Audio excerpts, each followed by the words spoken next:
Mr. Chandrasekhar, do you believe there is overcapacity in the sector right now? A whole range of new operators have obviously kicked in right now, all of them offering services, and they are doing their bit to try and be competitive, to try and get customer share from operators. Do you believe that there is overcapacity in the sector? No, look, this discussion of overcapacity is a little bit academic, and most of this discussion will inevitably come from the incumbent operators because they obviously would like a situation where competition is defined and there is, less of disruptive behavior in the market. But we must understand one thing, that the market required competition, whether 7 more or 6 more was the right number, that's for the government to answer.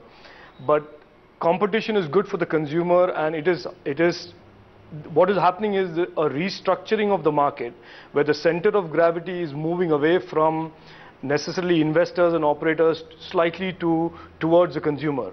Now, as a process of that, there is possibility saying that there will be competition and there may be some price-led market share strategy by the new operators. But I think none of this is going to result in anybody dying. It's going to result in probably in the short term far more consumer benefit, far more affordability, and hopefully if the regulator wakes up and does its job, far more of a focus on the consumer at the center of public policy rather than just investors and operators. Mr. Chandrasekhar, would you like to respond to that? The fact of the matter is that a lot of operators, including Mr. Raga's company, Idea Cellular, are still in the queue for spectrum. They're awaiting additional spectrum in several circles, and here you have thrown in a whole set of. There isn't too much of spectrum available, and obviously the quality of service isn't very good. No, look, this issue of what is the right level of competition, people can have different views on it, and I don't wish to engage in any debate with Mr. Seth or whoever. The fact of the matter is, has been number of clear cases where when the competition structure was 3 or 4 operators, there has been price rises and price declines and service tariff movements between operators in a coordinated manner. When I raised this issue first, and I've raised this issue on a number of occasions in Parliament, the regulator at that time had the gall to refer to this as cooperative pricing.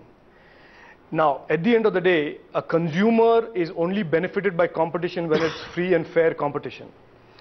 There are a number of pieces of evidence here, and I don't want to get into an unnecessarily debate, that at the previous level of competition, where there were 3 or 4 or 5 operators, as the case may be, the competition was not fair, and there were many cases where the pricing between operators was coordinated.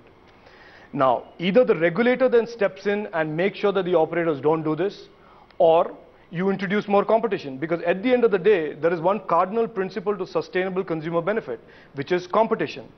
If the operators don't conduct themselves in a free and fair manner and the regulator is unable to ensure free and fair competition, then the only other way to ensure competition and only other way to ensure consumer benefit is to increase competition. So therefore, like I said, I don't want to get into the argument of whether 6 or 7 or 8 is the right number, but there was a case all along that there needed to be more competition.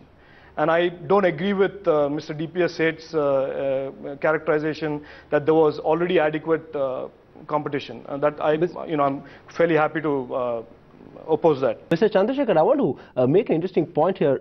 Just last week, we had Manoj Kohli, the Chief Executive Officer of Bharti Airtel, say that he's surprised that banks are actually funding new operators, and the fact that banks are even funding crossover players, which is, of course, Telecom and Reliance Communications. Your thoughts on that? So the biggest operator in this country says that it's surprised that banks and vendors are funding these new players. I don't know why he's surprised. I mean, that you should ask him that question.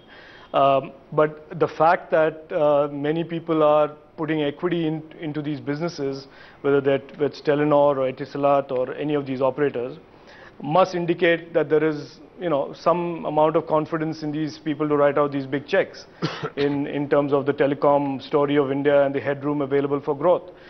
The point is today with with this evolving structure of the telecom market, with mobile number portability, with multiple operators, there is a new telecom paradigm that is evolving, and operators that have been used to a certain paradigm of competition in a limited sense, and or customers not being able to in operators will need to adapt to this. And therefore, I think the question, Sandeep, that you asked a little earlier about whether this is going to get bad or worse, you must be very clear about in whose context is this getting bad or worse. It may get tougher for some of the operators. I don't think it's going to get bad or worse. The consumers are going to be happy. And I agree with Mr. Behura and one of the other panelists, which is that this will eventually move down the road where there will be additional consolidation in the Indian market, 12, 18, 24 months down the road, as around the better capitalized and the more efficient operators. You must understand the issue is not about dying or operators being finished off. Operators today are operating on margins of 40% EBITDA margins, 38, 39% EBITDA margins. So what this new model will do is probably force operators to move into a lower cost, leaner, meaner model where EBITDA margins may be in the 30s or the high 20s. So we will move to a new model. I don't think this doomsday scenario that's being painted out of death, destruction, and blood on the street will necessarily come true. At least that's my call, and of course there are many more experts who will answer this question. Do you believe that that all of these new operators have a business model? I mean, one operator could probably get the market wrong, but a whole host of 4, 5 operators, and some of them well-entrenched global players, surely they would have done their math as well. No, Sandeep, look, I'm not an investor in telecom, and I really don't know the math that people are doing. But as an observer of telecom, look, it's very simple to get very excited by the Indian telecom market because we are at about 450 million subscribers today. We expect that on an incremental basis, there will be another 400 or 450 million subscribers added in the next 3 or 4 years.